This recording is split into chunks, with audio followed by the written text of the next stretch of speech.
Hi guys and welcome back to the Mighty Blues. My name is of course Cameron and welcome back today to another live stream. It is the live game preview ahead of Everton's Premier League fixture against Manchester United at Old Trafford tomorrow night. 8 o'clock kickoff on a Saturday. I don't know why. I don't know why they were even introduced. It means that we're just sitting around for the whole of tomorrow waiting for the game, and what a game it is to wait for. Everton coming up against a very, very, very strong Manchester United side at the moment. They're coming off the back of a destroying 9-0 victory against Southampton, which we will get into talking about in a second. I'm joined by Cal, by the way. As always, Cal joins us for pretty much every preview. You know him by now. If you're watching live, really appreciate that. Get your thoughts in the comments and we will get involved with as many of them. But yeah, Everton coming up against a very informed Manchester United side. A Manchester United side who, if they beat us tomorrow, will be the third time they've beat us this season. Obviously, once at Goodison Park in the Premier League, once at Goodison in the Carabao Cup quarter-final, and then if they do tomorrow,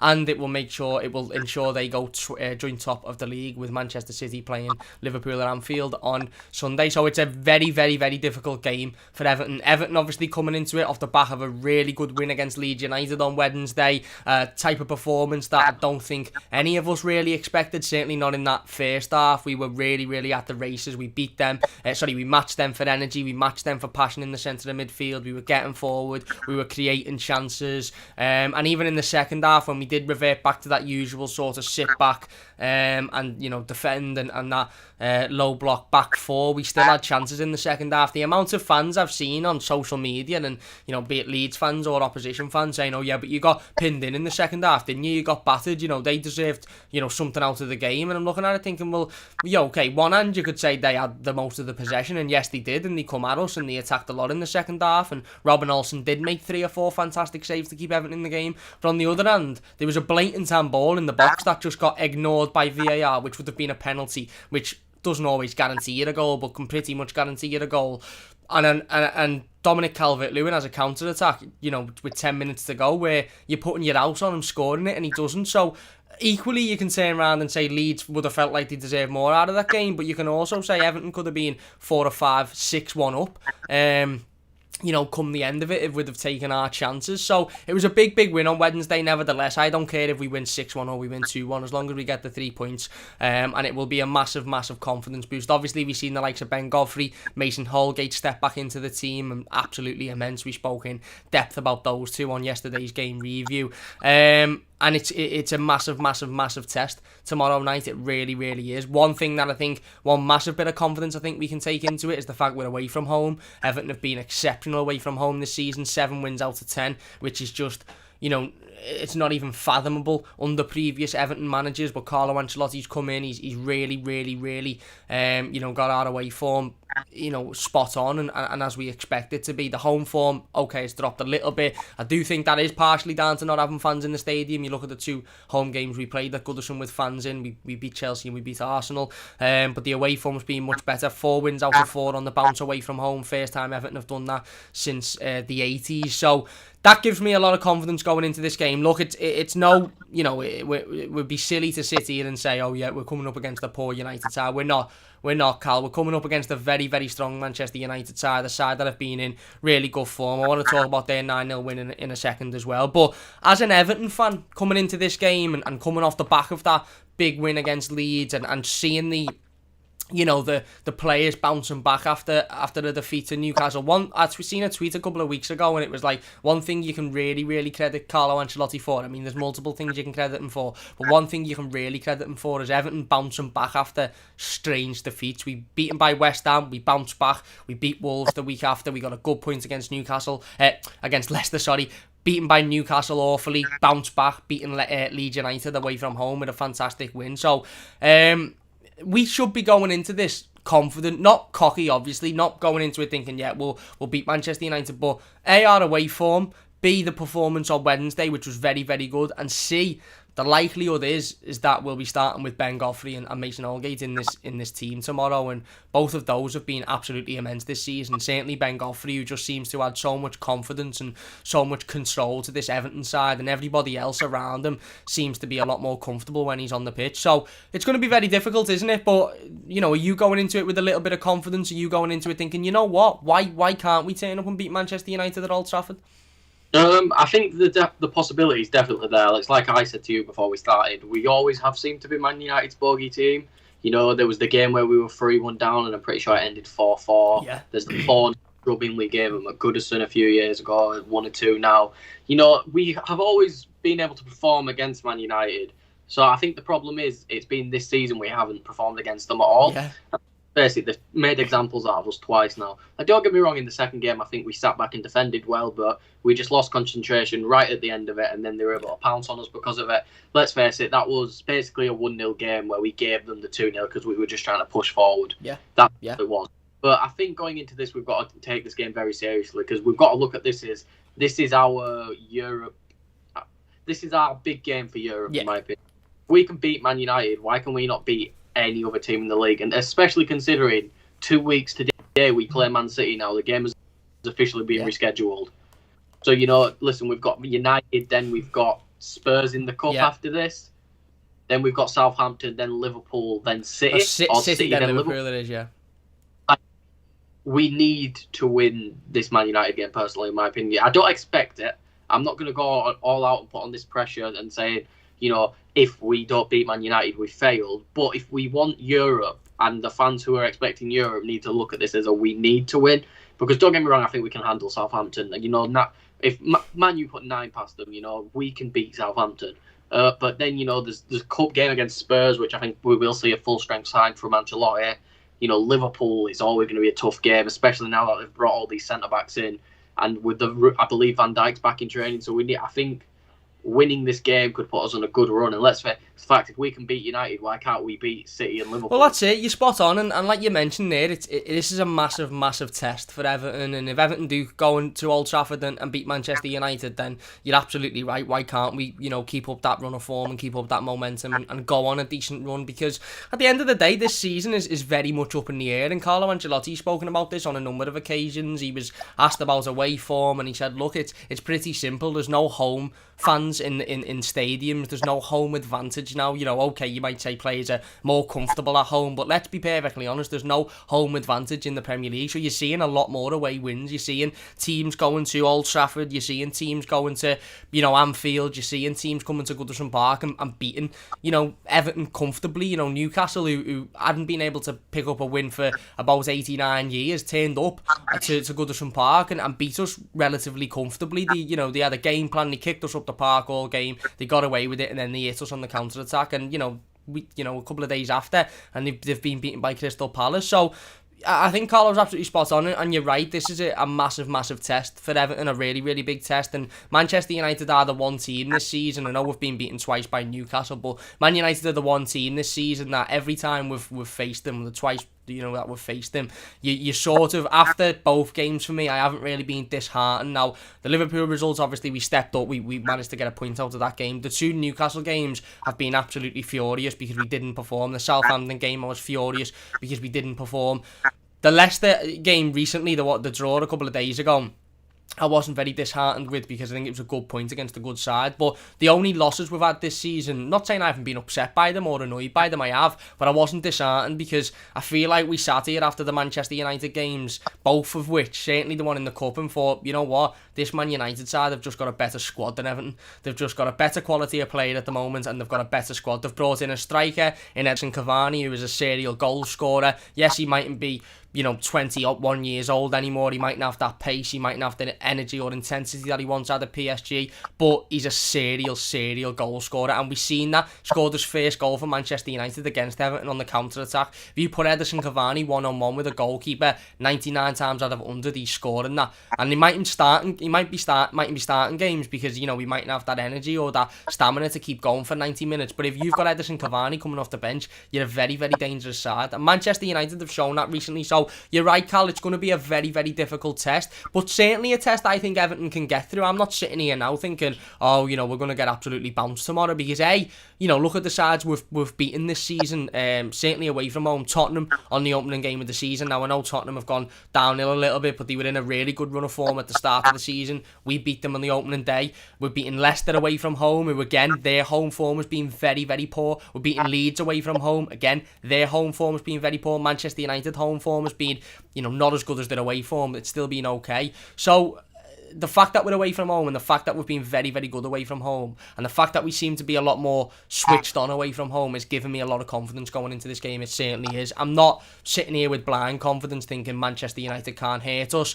We could be sitting here tomorrow evening at 10 o'clock and I might be saying, you know what, we've been beaten comfortably by the better team. And I think that's the important thing, is I don't want to be sitting here on, tomorrow night saying, yeah, we were beaten by Man United, but we didn't turn up. Why didn't we play like we did in the first half against Leeds? Why didn't we defend like we did, like we have been doing recently? If I'm sitting here tomorrow and if Cal's sitting here tomorrow and we've gone, you know what, we played well there, we done all right, and we got beat by the better side. We got beaten by a side that are fighting for, a title this season. Ultimately, I know some people mightn't like to say it, but they're up there fighting for a title. Carlo Ancelotti has openly said Everton aren't fighting for a title this season. He said he thinks there's at least four better teams than us in the Premier League, and that's completely fair enough. And when you look at Saturday's game against Newcastle, you can't argue with Carlo Ancelotti. So ultimately, I think, again, like I said, I think as long as we put in a performance tomorrow and as long as we go to Old Trafford and we don't sort of shy away, we don't sort of, sort of fear them, we go and okay, the game plan might be to defend, the game plan might be to, hold that low block like we have been doing in recent weeks and months and hit them on the counter-attack, and it might work and it mightn't work. But I just want to see us put a performance in tomorrow. Results-wise, look, we don't know, but I just want to see us put a performance in. I don't know whether I've been misquoted in the comments. We will get into the comments in a moment. Lucas says Cavani doesn't need loads of chances. He's talking about the same guy with 450 goals. I don't know if that was something I said. I don't remember saying he needs loads of chances. I don't think he does need loads. That's what I'm saying. If you give Cavani a chance, 99 times out of 100 he's scoring, aka he's got a very, very good conversion rate and he's a very good goal scoring forward. Obviously, Manchester United coming into it with as much confidence as they can. Let's be perfectly honest, a 9-0 win against Southampton last time out. Absolutely relentless performance. And I might get a little bit of hate from Manchester United fans here, and I might, I might wind a few people up. But I've been thinking about this game all week, obviously with the lead up to our fixture tomorrow. And I want to give Manchester United some respect, firstly. And I don't like Manchester United. They're a rival to Everton. I don't like them whatsoever. But the respect I have for them is that they were relentless last week.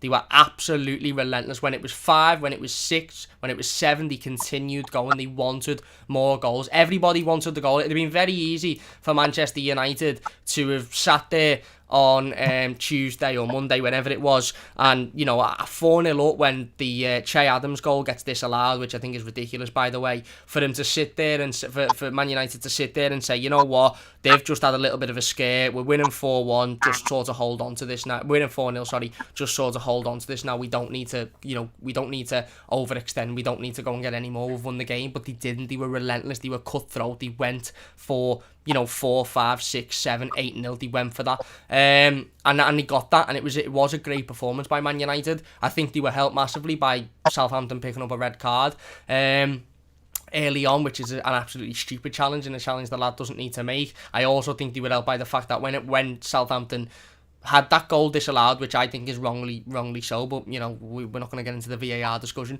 but when Southampton had that goal disallowed, they completely just stopped, and I think that's embarrassing from Southampton's point of view, to be perfectly honest, because if you come away from Old Trafford and you've lost 4-0, yet it's poor, yet it's a bad performance, and yet you're not gonna be happy, but it's not the most embarrassing performance in the world. Manchester United will score 4 goals against lots of teams at home this season. They'll score goals against lots of teams away as well, because they're a good side. They're a very good side going forward. They've got some very good attacking options. But to lose 9-0 and to practically just say, you know what, we can't be arsed. Because I watched that final 25 minutes against Southampton and they could not be arsed, Southampton. They literally just stopped. And that's fine, because they might think, you know what, we've lost the game already, we're not going to waste any more energy. But for me, that's just not acceptable whatsoever. And I think the clear message to Everton tomorrow is, A, don't get a man sent off in 30 seconds, and B, don't even put your foot in the box, because this new penalty thing of if a defender makes contact with an attacker, then it's a penalty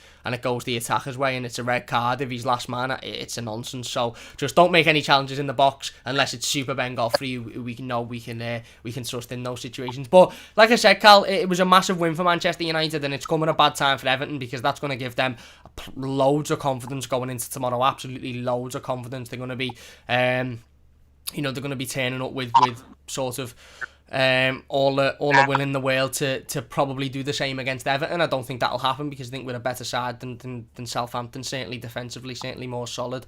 But again, it's not really the best time for Everton to be coming up against the Man United side who've just thrashed a relatively decent Southampton side, let's be perfectly honest. But ultimately, we're coming into it with confidence as well, aren't we? We're coming into it off the back of a fantastic win against Leeds. And did that result the other day make you fear a little bit? Were you sort of thinking, no, you know what, it's clear that Southampton have stopped here, it's clear that, Everton will perform, hopefully will perform better than that? Did the game against Leeds give you more confidence, or are you sort of thinking, you know what, these are very, very good here and they're very ruthless as they've shown? Yeah, right. Before I go into this, sorry, I've just been reading the comments here. This conversion rate thing, sorry, it got me really interested. Okay, go on. So, I don't know where the stats come from, but I'm reading here that Cavani in the 18-19 season had a 60.71 conversion rate, a 44%, a 45%, and a 50%.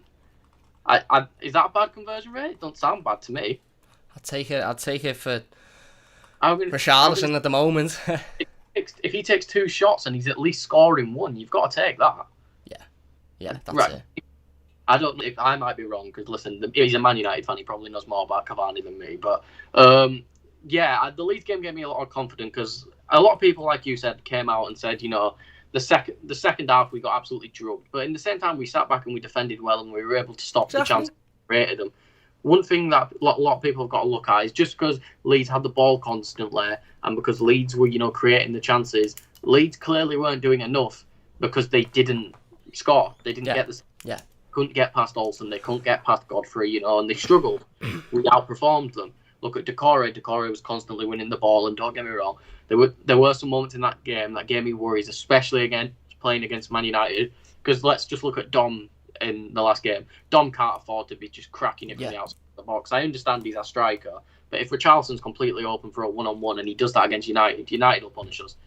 A lot of people, it's hard to say, a lot of people still see United as the same team from a few years ago, but they're not, and look at it. I think personally, if we're going to stop Man United, we need to stop Bruno Fernandes. Yeah. So, you don't get me wrong, that's not me saying Bruno Fernandes isn't the only good player, but 12 goals and 9 assists in, 21 starts is ridiculous, And don't get me wrong, what is it? Is it 6 penalties? I don't care. If an attacking midfielder I sign comes and scores 6 penalties, I'm going to take it. I'm not going to complain about that. That's it. Personally, in my opinion, Bruno Fernandes is the second best player in the Premier League. So I think, let's be honest, we need to keep him at bay. I can understand, Rashford might be left more open, Martial, but if we can cut Bruno Fernandes out of the game for at least a half, then we can trouble Man United for a lot of it. I think we need to score. Brutally honest, I don't like saying it. We need to score, sit in a low block, and defend for our life, because these 3 points would be amazing for us, and it would be season changing for us. No, I agree, absolutely, completely. And you brought up a player there who I can't stand, and there's a couple of Man United fans in the comments, and you might think, oh, you're just jealous, and maybe I am just jealous. In fact, you know what? I probably am just jealous, because I've wanted Everton to bring in a player who runs with the ball and creates chances from midfield, and we've got that with James Rodriguez, we have, but, I would have loved somebody like a Bruno Fernandes at Everton, a snide, audible player who's always getting involved, who's always scoring, who's always assisting. I don't like him. I remember what he done to Richarlison the last time we played them. I don't like him whatsoever, but Cal is absolutely spot on. He is their focal point. If you take Bruno Fernandes out of their side, they're not awful. They don't fall to bits, but they're a lot less threatening and a lot less menacing without him involved. He scored a penalty the other day, and I seen some tweets saying, to trust him, Bruno Fernandes to only score a penalty in a 9-0 win. He's practically involved in every other goal in some way, shape, or form. He's a focal point, and you know what? Bruno Fernandes come to Goodison Park a few months back and absolutely tore us to bits. I think he scored twice in that game. He was involved in both goals, certainly, and he just tore us to bits. And Carlo Ancelotti, I think, spoke about him after the game and said, he's a top class footballer. Philip says, am I on a United fan channel by mistake? No, we will go on to talk about Everton in a second. It's just, I'm just analysing the fears for, well, the players to look out for tomorrow. And I think we can't make the same mistake as we did at Goodison Park a few months ago, and that was allow Bruno Fernandes all the time on the ball, all the space in the world to move and create and throw crosses into the box and play balls along to Rashford. We can't allow that. He ran rings round us at Goodison, and we can't allow him to do it again tomorrow. Having said that, Everton's performance on Wednesday against Leeds was very, very, very good. It was it's given us a lot of confidence.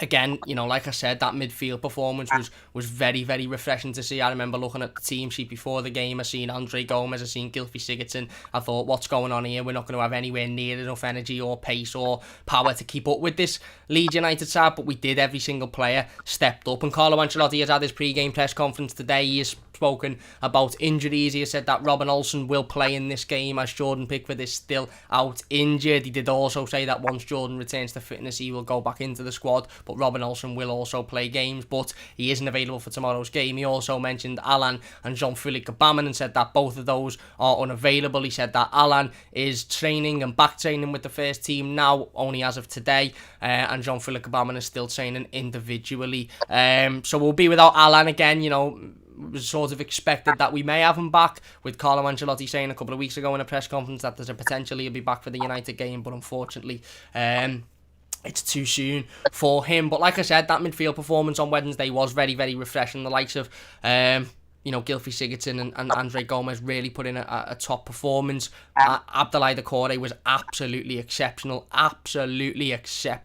For me, him and Ben Godfrey were the two best players on the pitch. And Carlo has spoke today as well about rotation.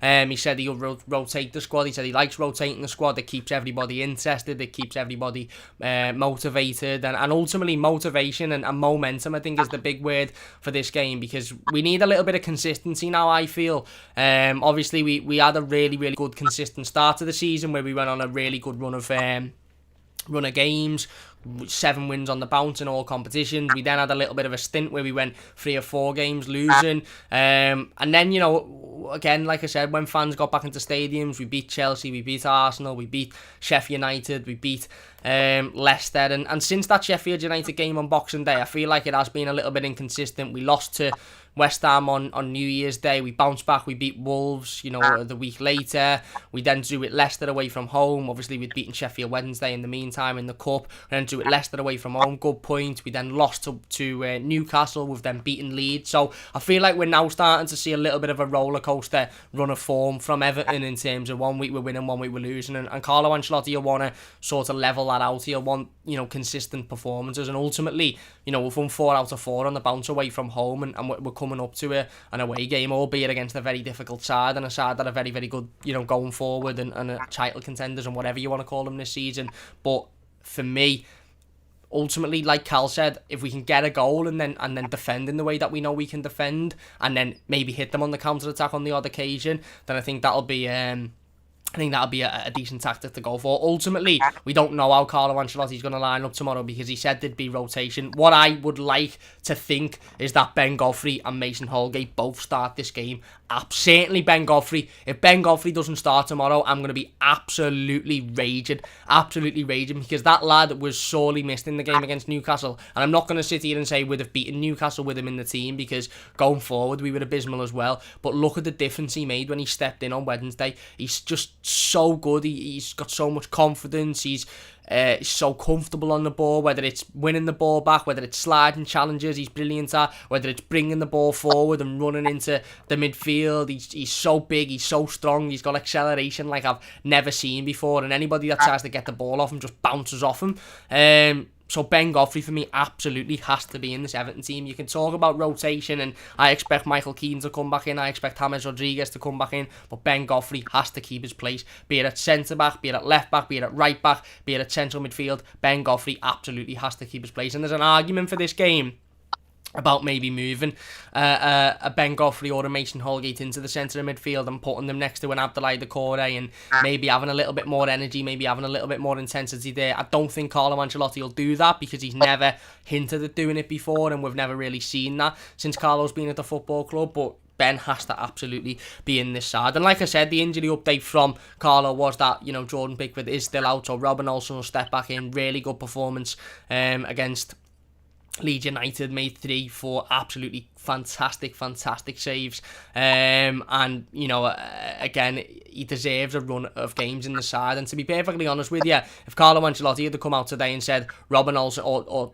Jordan Pickford is fit and he's available for this game, I wouldn't have expected Robin Olsen to have started. I'd have asked for it, I'd have put him in my predicted starting 11, but I honestly would have expected Jordan Pickford to start because I just think Carlo Ancelotti doesn't want to give Jordan the impression that he's being dropped. But for me, if Robin Olsen goes out and puts in another unbelievable performance tomorrow and Everton gets something out of this game, then I think it's impossible to take him out until he makes a mistake, ultimately, even when Jordan does come back to fitness. If you're enjoying, by the way, so far, please do hit that like button. It only takes a second. If you're new to the channel, don't forget to subscribe as well. Really do appreciate it. We hit 3,400 subscribers before, so a massive thank you to everybody for subscribing. Let's get into the comments then before we go on to our predicted starting 11s. Eddie says hi. Eddie says, come on Calvert-Lewin. Lavovich says we must maintain this momentum and take advantage. Spot on. He also says, we never see him to win that game that elevates our status, that this is the one. Well, yeah, you're spot on, mate. Again, this is a massive test for Everton, and it's a test that,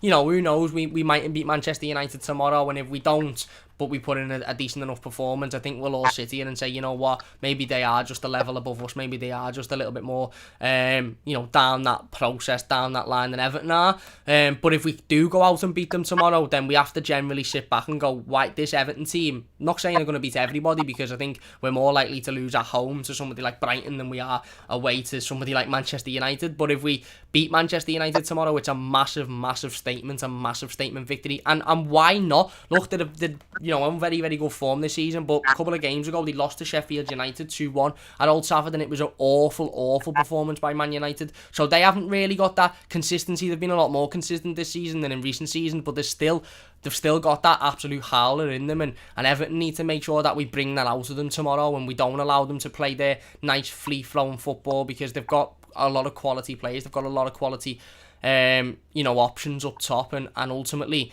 I think if Everton can nullify those options and defend like we know we can, then I think we can get something out of this game. And look, we'll go into our predicted starting 11s in a second. Man United here, says Everton is a tricky game, but a win is a must to put any sort of pressure on City. Eddie says in the Leicester game we got a lot of chances. What's your score prediction?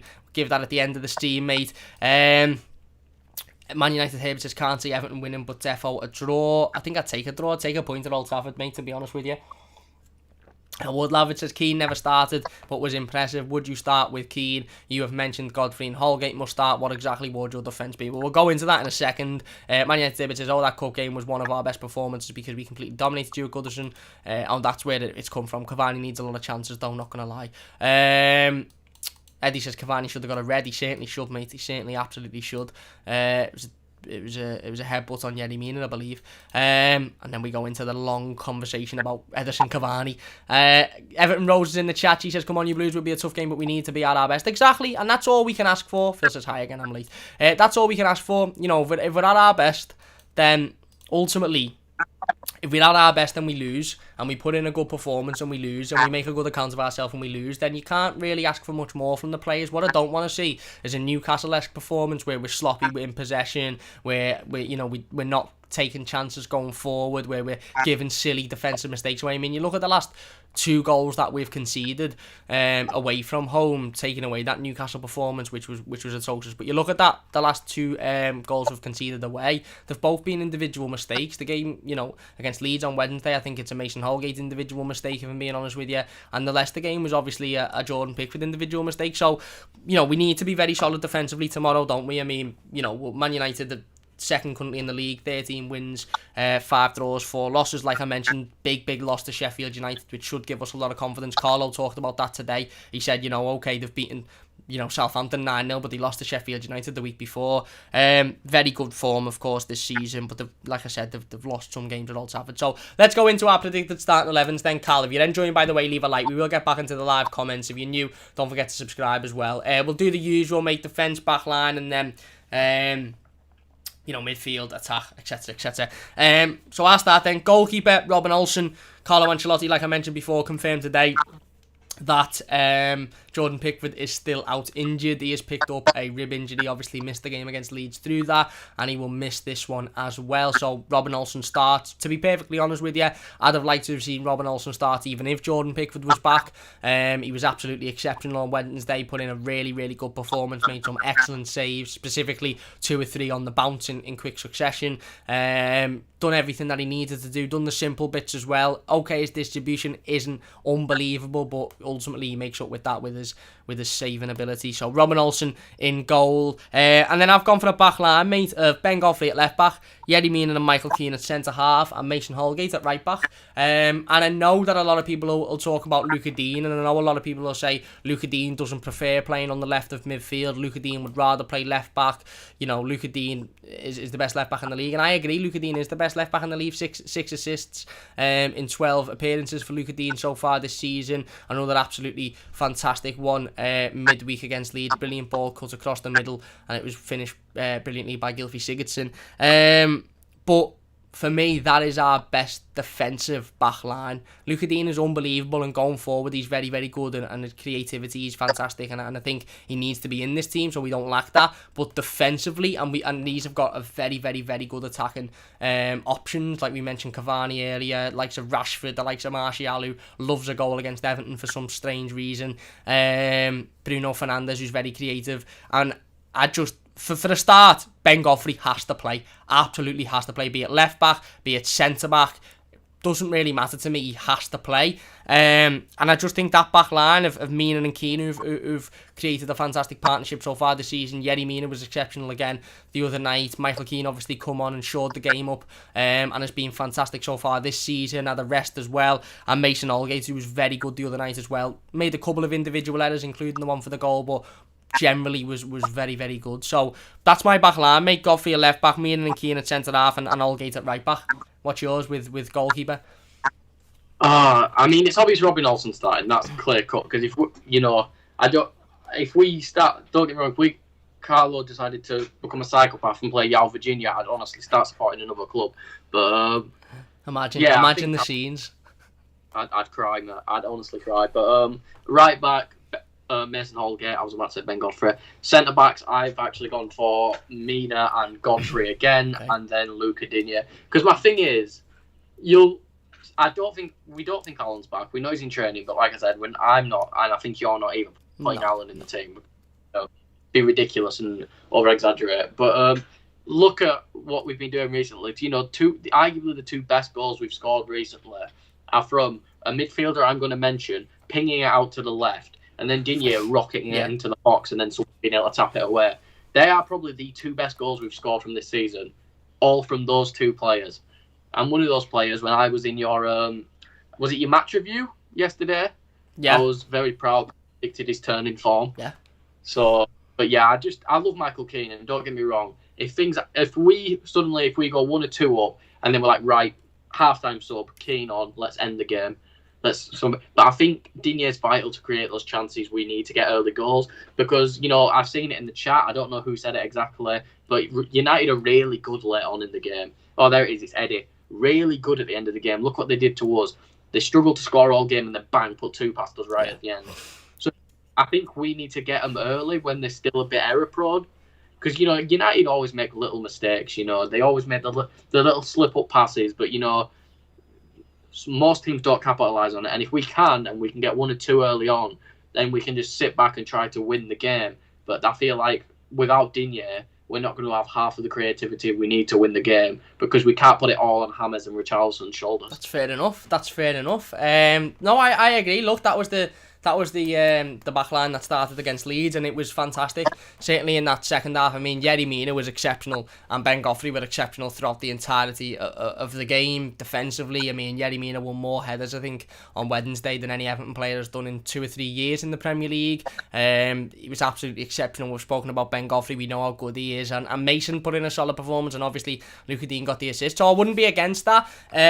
It's mad, isn't it, that we've gone from Michael Keane being our best centre-half 3 or 4 weeks ago to now there's a genuine case for him not getting a place in the side. I just think that defensive back line that I've chosen is our best defensive line. We will talk about Luca Dean in a moment. Going into the midfield three then, look, I've gone for a 4-3-3. It might be a 4-2-3-1, it might be a 4-4-4, but it's all around about the same sort of style. I've gone for Abdoulaye Doucouré, James Rodriguez and Andre Gomez. Unfair on Gylfi Sigurdsson, potentially. Obviously he scored the opener on Wednesday. Very, very good finish as well. Actually, give Gylfi Sigurdsson a lot of praise yesterday in the review to the Leeds game, because we were very, very quick to jump on Gylfi not making progressive runs or not getting into the right areas or standing around and pointing, whereas he didn't on Wednesday. He snuffed the danger. He saw Luca Dean had the ball on the left-hand side. He knew Luca Dean was going to throw it in, and he thought, you know what, I'm going to sit right in that middle of the box and I'm going to come in and finish it off, and that's exactly what he did, and I did give him a lot of praise for that.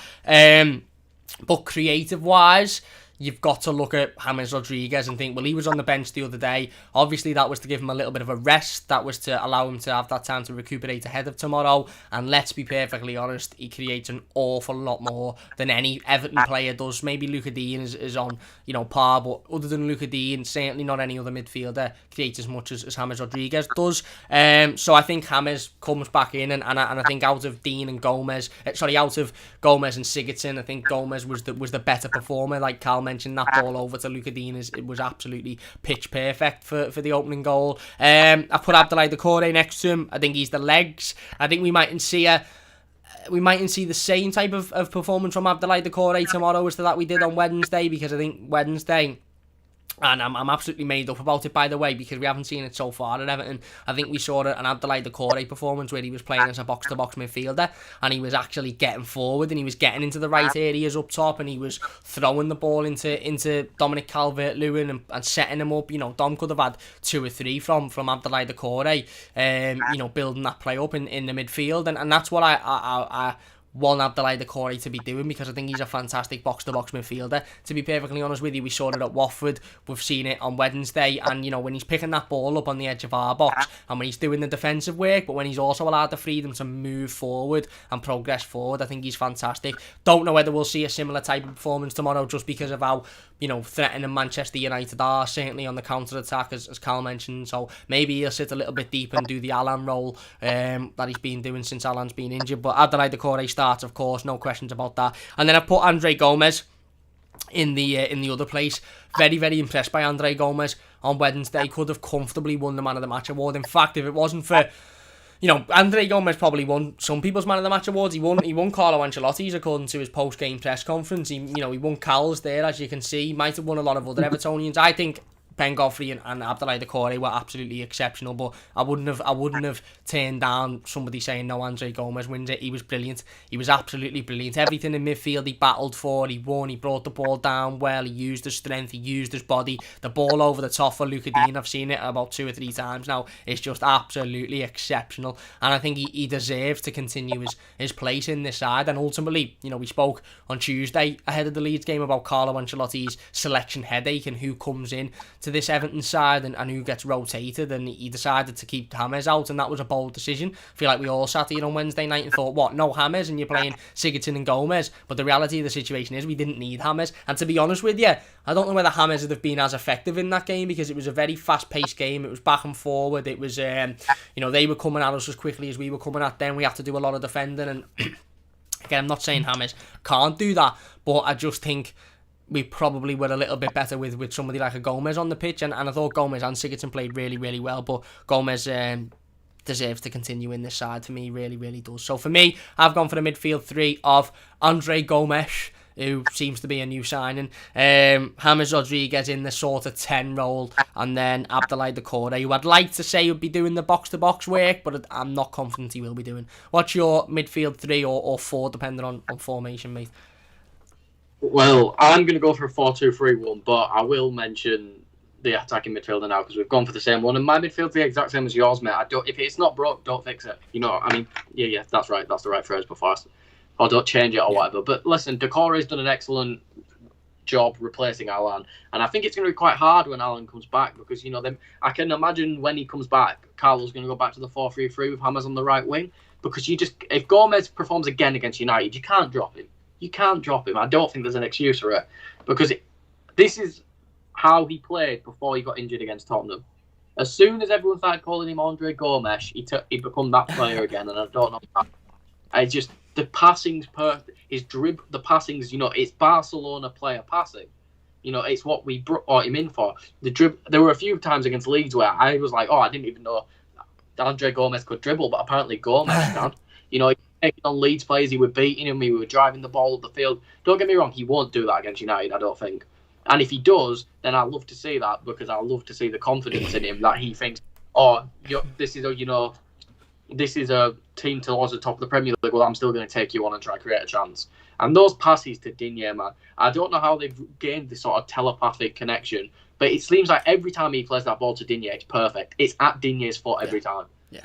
And so I can't see him being dropped. And like I said, Decore could probably be slowly making a case to be one of our best signing. I think it's hard. I think all the signings we brought in have played fantastic. Yeah. So, you know, we're all for going through years of, you know, this signing's been crap, or he's been all right, he's our best signing, to making 4.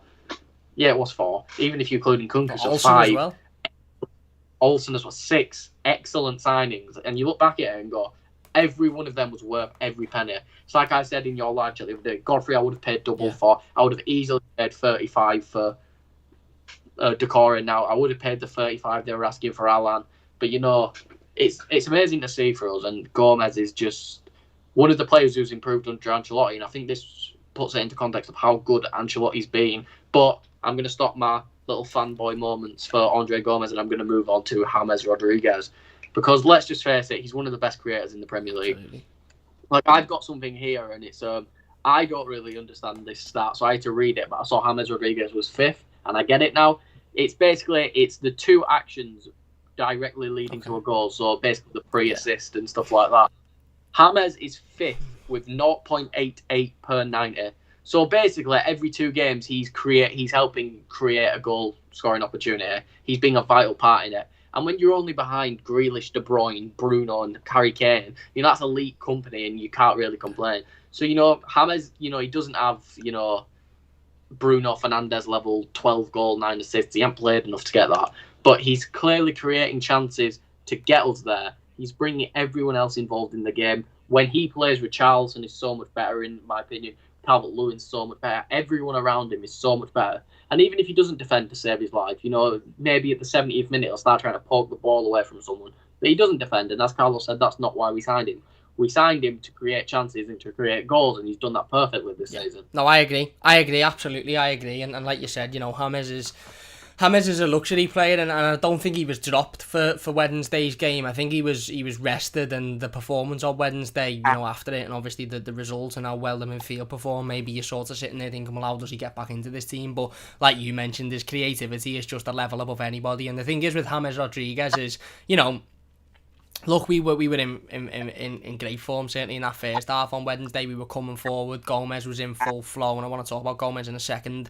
You know, Luka Dean was throwing balls in. Dominic Calvert-Lewin was creating as well, albeit should have done a lot better. But the one thing with James is even when we're not playing well, even when we're against the back, you know, we're our backs against the wall, and the other team are having a little bit more possession or a little bit more time on the ball, he can just bring something out of nothing. He can just create a moment out of nothing. Look at the Leicester game. I mean, we were pretty much pinned back against Leicester. We had a really, really poor opening 20-25 minutes. They were all over us. They were getting forward. They were creating. James goes up the other end of the pitch, wins the ball back, and just bends it into the corner of the goal. And we were an individual error away from winning that game of football. And okay, you can say like you did against Leeds, yeah, but Leicester had loads of time on the ball in the second half, and yes, Leicester had loads of chances, but ultimately doesn't matter. Really, really doesn't matter, because if they're not converting those chances, then they're not winning games of football. And like I said, you know, again, James brings that. I want to talk about Gomez because you mentioned a really, really good point there about him coming back to form, and I think he's very similar to Michael Keane, to be fair, Andre Gomez, in the way in which that he's a confidence-based player, and I feel like if you took him out of this Everton team now, you would damage a large chunk of that confidence that he's built up over the last 4, 5, 6 weeks. It started with the brilliant ball in against Wolves, which was absolutely exceptional, and it was a fantastic assist. He then I think he assisted one of the goals against Sheffield Wednesday as well, if I'm not mistaken. And then, of course, on Wednesday, he was exceptional. That ball over to Luka Dean was brilliant. But not just that, his overall play, his strength on the ball, his movement, his passing range was good. He was confident with it. He was bringing us forward. He was progressing. And like I said, on Wednesday, Carlo Ancelotti come out and he had a lot of praise for Andre Gomez. And he said, look, the best player on the pitch, in my opinion, was Andre Gomez. This is the real Andre Gomez. And I sat here yesterday in the live stream and I said, look, you can make a case for Gomez being man of the match. And absolutely, I thought he was exceptional. And I wouldn't say anything about that. I think that's fair. And I don't think Carlo Ancelotti's said it because he just wants to give him confidence. I think he said it because he believes he was man of the match, and that's fair enough. But Carlo will look at that and think, Ben Godfrey's got loads of confidence. He's absolutely exceptional. He's performing every week. Yerry Mina's been brilliant this season.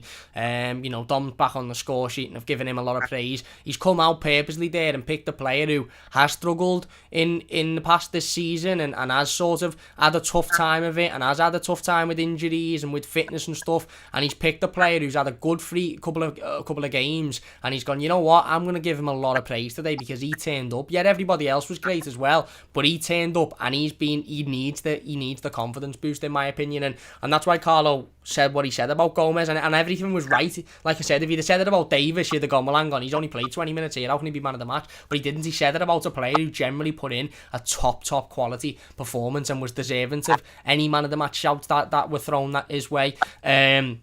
And like I said, I think he's a confidence player, and at the moment his confidence is growing and growing and growing, and when Andre Gomez is at his best, he's a very, very, very good footballer. Look, we can sit here all day and say he mightn't have the energy, he mightn't have the intensity to deal with a Manchester United midfield, and he mightn't, but ultimately you're looking at the other options, and you've got Sigurdsson, who again has done okay recently, but probably hasn't been as good as Gomez. Davis, who may be preferred because of his energy, but I just think a midfield three of Abdoulaye Doucouré provides that energy, wins the ball back and bring it forward with big physical presence. James, who's obviously the creative spark, the magician, the quality in the middle, and then Gomez, who was breaking the play up, bringing it forward and doing what he's been doing really, really well recently. Going into the front three then, mate, I've gone for a little bit of a sore throat. Then actually, you know what? We'll get into the comments before we get into the front three because we've got loads of comments. Massive thank you for getting involved in the comments. If you are enjoying the stream, by the way, please do hit that like button. It does only take a second. If you're new to the channel, don't forget to subscribe as well.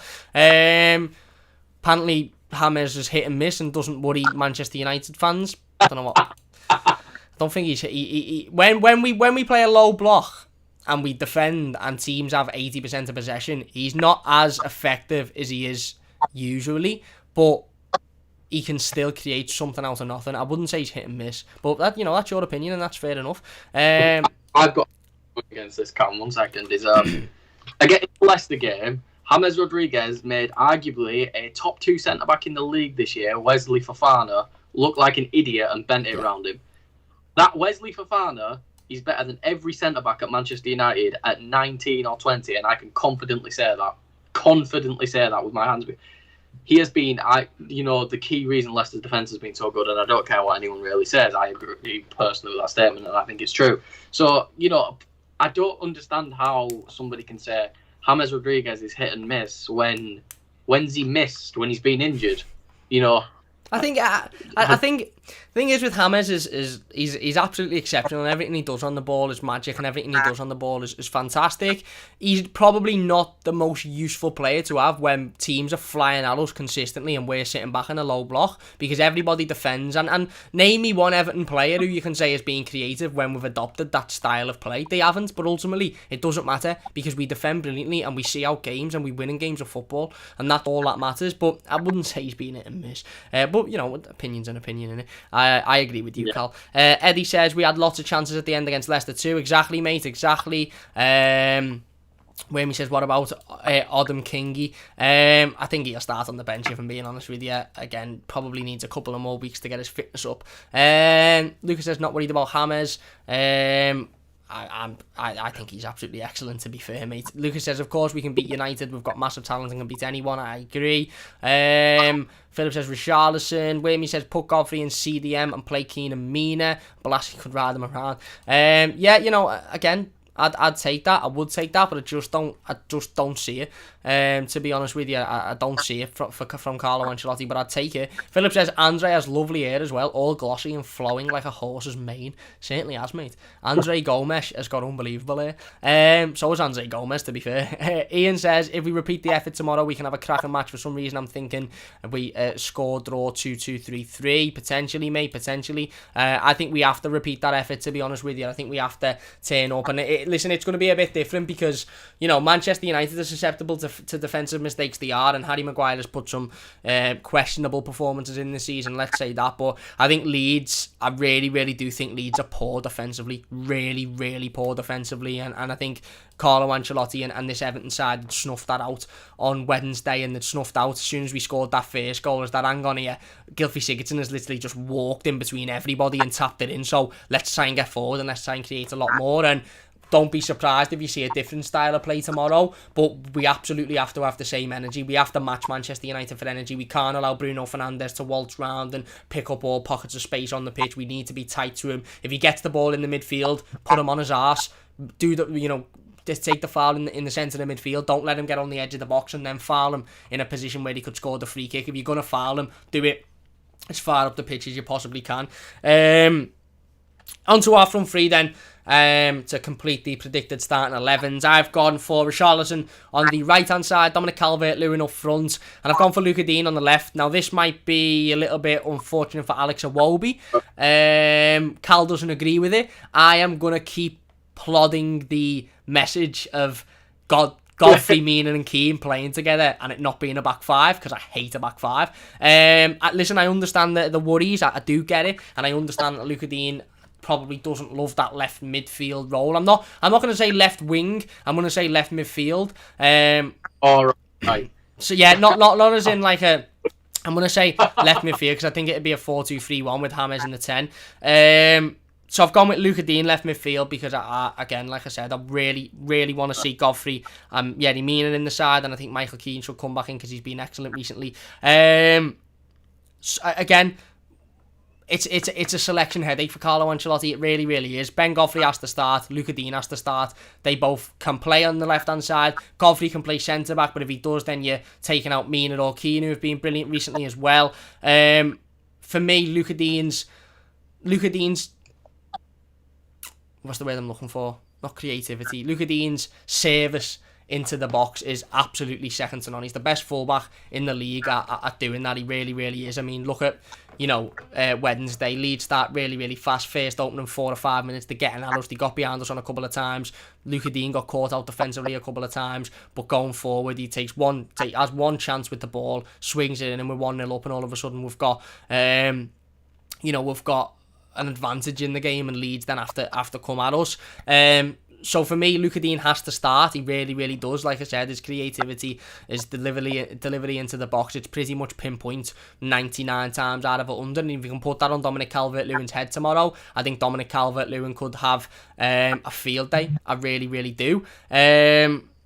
Dominic Calvert-Lewin up front, of course, like I mentioned. Again, massive confidence boost from the goal against Leeds. Listen, should have done better. I've been vocal in saying that. I'm not going to hide in saying that. I think Dom didn't have his greatest of games, to be honest with you, on Wednesday.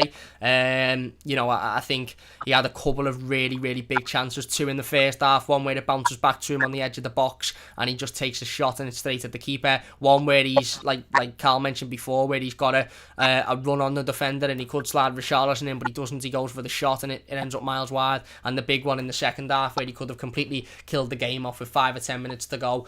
And he misses the one-on-one, and ultimately you'd expect your striker to be scoring that, and Dom has to work on that. But in the air, Dominic Calvert-Lewin is absolutely second to none. And another goal for Dom on Wednesday, and another goal where he's at the back post, where he's poaching, where the ball's bouncing around that dangerous area and he's on the end of it. And they're exactly the type of goals that we want to see Dominic Calvert-Lewin scoring. We also want to see him scoring one-on-ones in the last 10 minutes to win us the game.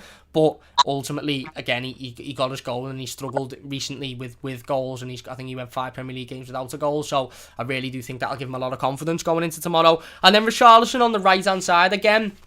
Probably was a frustrating performance for Richarlison, because I think he's so destined on scoring goals, and I think, listen, he's a Brazilian international, he's a goal scorer, that's what he wants to do, he wants to be involved, he wants to be assisting, he wants to be scoring, he likes working hard, I believe, but he probably isn't satisfied with just working his bollocks off for 90 minutes. However, one thing I would say is I think Richarlison was much, much better on Wednesday, albeit he didn't score, but I think on the ball he was a lot better, he was less wasteful, he was actually making the right decisions, he wasn't just trying to beat his man 300 times, he was actually cutting inside if he needed to, he got the better of his man on a couple of occasions and swung shots in, but they just went out, and I think, like I said, I think he was a lot better. He didn't stop running for a start from the first minute until about the 50th minute.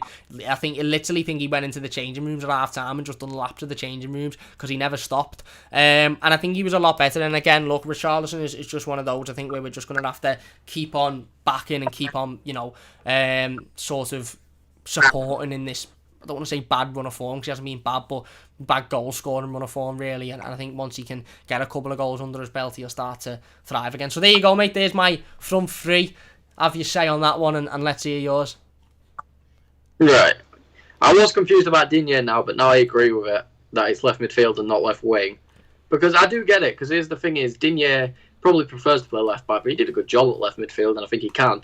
When him and who did we play? We played Wolves and someone else using. Yeah, we played Wolves, and he played there, and he got an assist within 5 minutes for a Wobie's goal, and I think he went there against Sheffield Wednesday, but I don't think he played the entire game there. He just played in patches there. Yeah, because it can work, and it was. I remember because him and Godfrey there was one player, and him and Godfrey would always just jump on that player, and they'd get the ball every time.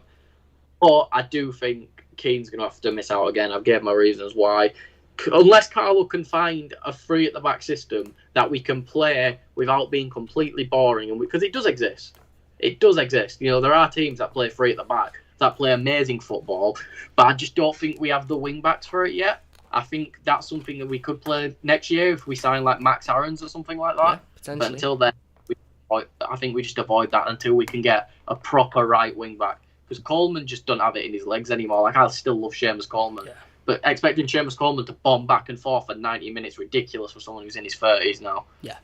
But anyway, front three. I've got just the simple front three, really. I've got Iwobi on the right, Richarlison on the left, Calvert-Lewin up front. Iwobi still needs to work on that final ball. We've said it a million times. Iwobi's improved massively, but that final ball needs to improve. And that's something that just will improve over time. I think a lot of people think, I don't know exactly how old he is, so I'm going to Google it right now. I swear Alex Iwobi's still only 24, Yeah, 24, 25, I think he is.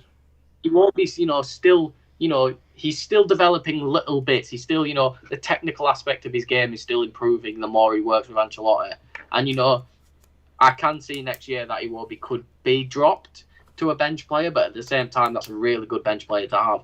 But right now, he's proved he deserves to be in the team time and time again. He's proved so many people wrong who thought he'd be a flop. Don't get me wrong, I wish we didn't pay that much for him, but he's proved us that he can do it, and he is ready to step up to this level. But then I want to talk about Richarlison specifically because I've said it, I think Richarlison should have scored against Leeds, and it's not his fault why he didn't score.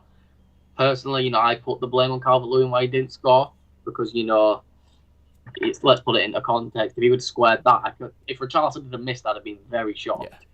Very, very shocked. And then, his runs are amazing. His technical ability on the ball is great. I just think the problem is for Richarlison, and I do feel bad for him, he went from last year being the most important player in the squad to being the third most important. Yeah. So it's a big role change. He went from constantly getting the ball at his feet and running to, the ball being played more through Digne because Calvert-Lewin's goal scoring or James getting more time on the ball. So, Richarlison's had to change the way he plays, and I think a lot of people need to take that in context. But, like I said, I expect improvement, and, like you said, transition season. So this is just, nailing out the grievances, the players getting used to a new system and the new roles, So it would be a great thing for us. But then obviously there's the man Calvert-Lewin up front. Don't get me wrong, we both said he didn't have a brilliant game, but he scored, he did what he needed to do to help us get the win. And that could be the confidence boost he needs. Right, all he needs. Because I can imagine Calvert-Lewin sitting there like, shit, I was in the golden boot race, and now I'm lagging behind. And he might need to be like, right, we need to move. I need to get back up there. I need to chase Salah, So don't get me wrong, I could easily see Calvert-Lewin scoring, and I could definitely see him putting 1 or 2 in, because I think most Man United fans will admit, they're quite poor defensively. And don't get me wrong, I feel like last time Harry Maguire handled Calvert-Lewin well. But if Harry Maguire can't handle Calvert-Lewin by himself and Harry Maguire has to drift off and leave Lindelof, I think Calvert-Lewin could punish Lindelof. But I think that's just the attack we've got to go with, because I feel like that's our most effective attack. And if we want, because let's look at it, without them we can't score. And it's like, we do score goals through Digne and stuff, but I feel like if you take a piece out of that attack out now, well, it's all gelled together, we just suddenly forget how to score. And I think against United, we definitely need to be able to score goals, to put it simply. Yeah, spot on. Absolutely spot on. So there you go. There are predicted starting 11s. A little bit different there. Ian says might just stick with the same 11 and use James off the bench if needed. I wouldn't be massively surprised. One thing that makes me think he won't is he said today about rotation, and Carlo Ancelotti, Carlo Ancelotti, Don Carlo, the professor, said today in his press conference about rotation, and he said, look, I'll rotate again tomorrow and we'll continue to rotate because it keeps the momentum and it keeps the motivation up of the squad. So I do think there'll be changes. When he says play Thierry right wing, just tell him to run about like a loon. Wayme also says Iwobi is okay, but end product is a problem that needs addressing. He certainly is. Eddie says Iwobi has so many skills. Man United, Herbert says I think DCL will be sold, mate. He's the perfect United striker. English, young and room to improve. United go for DCL, I won't be surprised. He wouldn't go. He wouldn't. I honestly don't think he'd go, to be honest with you, and that's nothing to do with United. I just think he knows that there's a big project on at Everton, and he's a big fish in not a small pond, but he's a focal point in this Everton team. Whereas a few bad games for United, then he'd be on the bench and they'll sign somebody else. Stephen says Alan is training, maybe on the bench tomorrow, potentially. Man United says Everton's tactic should be defend solid and break with pace on the counter. Why Ollie's going to play McFred. Philip says Richie, yes. Eddie says, do you think Dom will ever get sold or Richarlison? Probably at some point, mate, but not in the near future, I don't think. Wayme says Richarlison's better on the left. I agree, to be honest with you, I do. But I think Richarlison just needs a confidence boost at the moment. He needs a goal, to be honest with you. He needs a really, really big, important goal to get his confidence back up. Manuel says Everton is just one level above. When James is on, that's undeniable. I couldn't agree more, mate. Paul says really fancy us for a win tomorrow. Ollie says he got the tactics perfect without putting James in. Paul says I'd play a tough midfield tomorrow, give United nothing. Same here, mate, same here. Wayme says Dean is going to whip balls in. Ollie says right, Cam, mate. Minus David says James is a worry, but in my opinion Dean and DCL are much more of a worrisome. Fair enough. He also said I'm more concerned about Dean whipping balls in on DCL's head and our centre-backs going to sleep. Well, we'll have to take advantage of that. We will have to take advantage of that tomorrow, and ultimately that's on Everton's. Everton. It's up to Everton to take advantage of defensive mistakes if Manchester United make them. Jaden says James will have a masterclass. I hope so, mate. Hernandez says, Cam, when can we expect the next podcast? I'm sure you aren't super busy with all of the content you have been making. Obvious sarcasm. It'll be soon, mate. It'll be within the next couple of weeks or so. Once we come out of this playing every 2 days sort of period, we'll have another podcast up. But don't worry, it'll be very, very soon. Mama says, hey, but bro, you should be very worried about James playing balls through the lines. Spot on. And yeah, the James argument continues. Look, he's a massive worry. He's our best creator. He's one of the best creative midfielders in the Premier League. And whenever he's on that pitch, we can score goals. Jem says, hello all, what's happening, Jem? She says, Mado Bolton is finally getting a run of games. Ewan says, Everton need to play James Rodriguez tomorrow. Ian says, media will be selling all of our players for us. Jem says, yes, Cam, Richie will come good. Nate says, which United player are you most scared of? I'm not scared of Bruno Fernandes per se, but I know how good he is, and I know how controlling he can be in games of football, and we've very literally seen that at Goodison Park a few months back.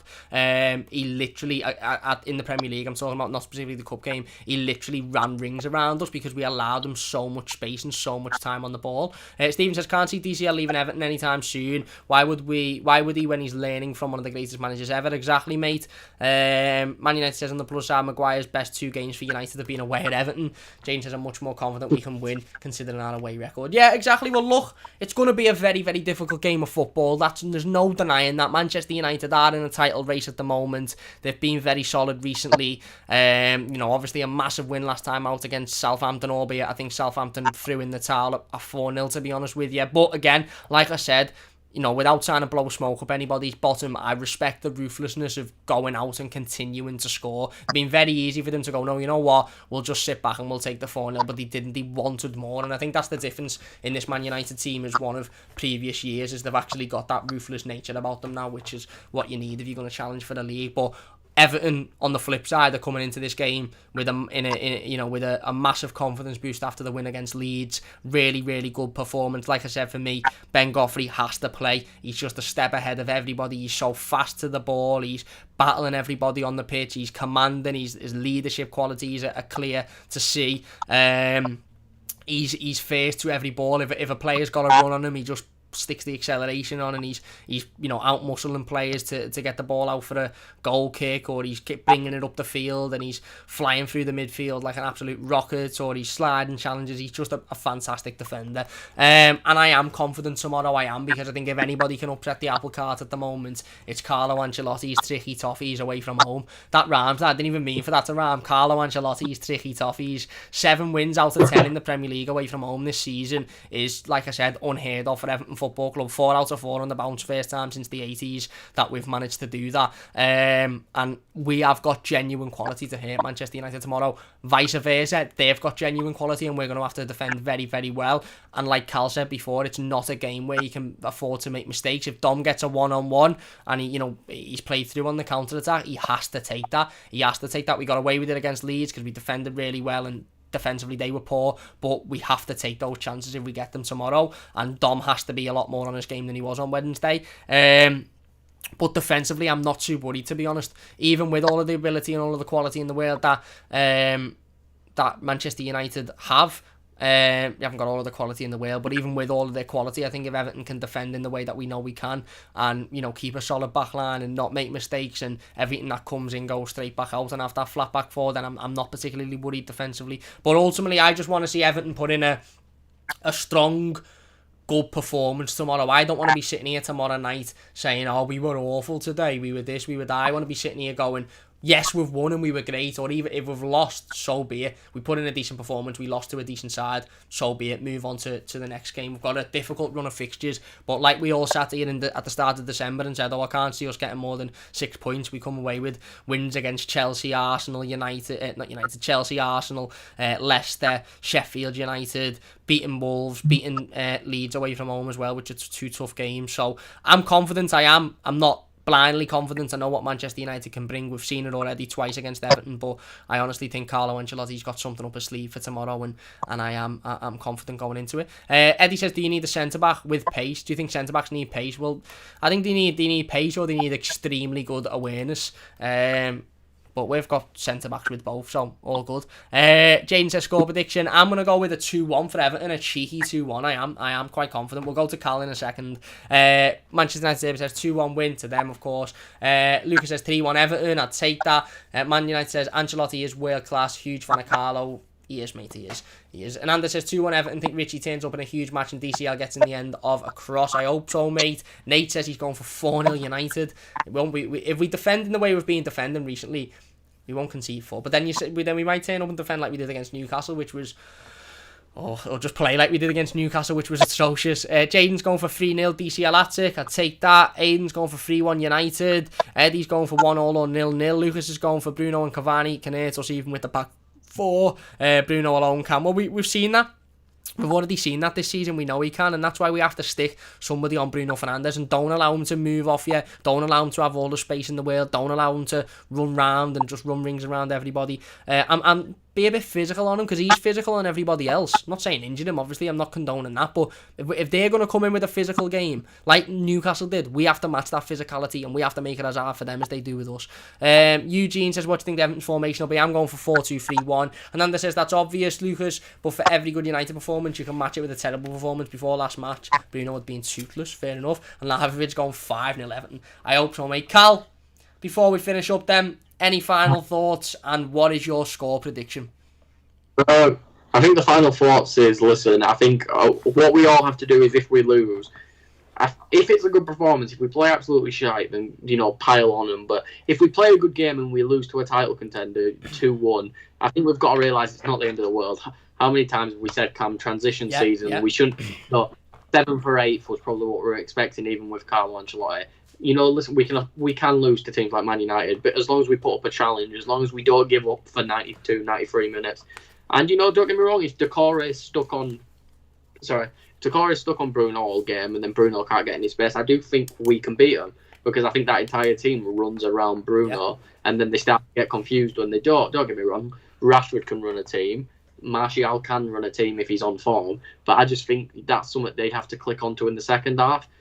But I'm going to be optimistic, and I'm going to agree with you. I'm going to say 2-1 Everton. I think Man United centre-backs are going to come out and have a bad day. They're not going to be able to deal with it.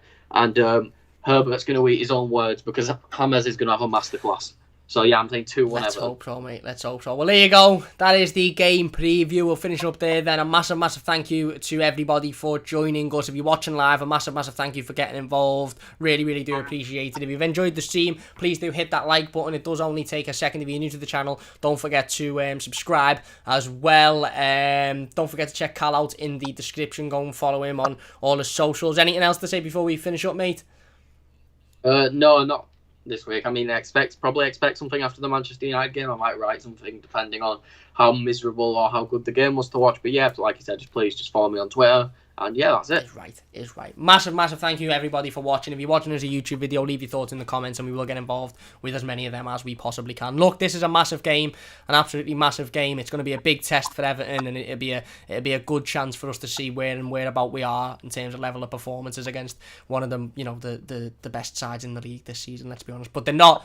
They're not impossible to beat. They're not absolutely perfect. They lost to a really poor Sheffield United side in a performance that was atrocious at Old Trafford just a few weeks back. So we can take advantage of that, turn up tomorrow, defend brilliantly, hit them on the counter and take our chances. Then we've got as much chance of winning as any, and I am confident. Ian says, hope United have used all their goals this week. Eddie says, thanks bye. Cheers Eddie. Wim says, take care guys. Lucas says, come on you Blues, and Paul says, later guys. Cheers Paul. Cheers everyone. Yes, come on you Blues. Up the toffees. Massive game tomorrow. It's going to be difficult, but let's go out and get the 3 points and make it 5 out of 5 away games on the bounce and set a new record since...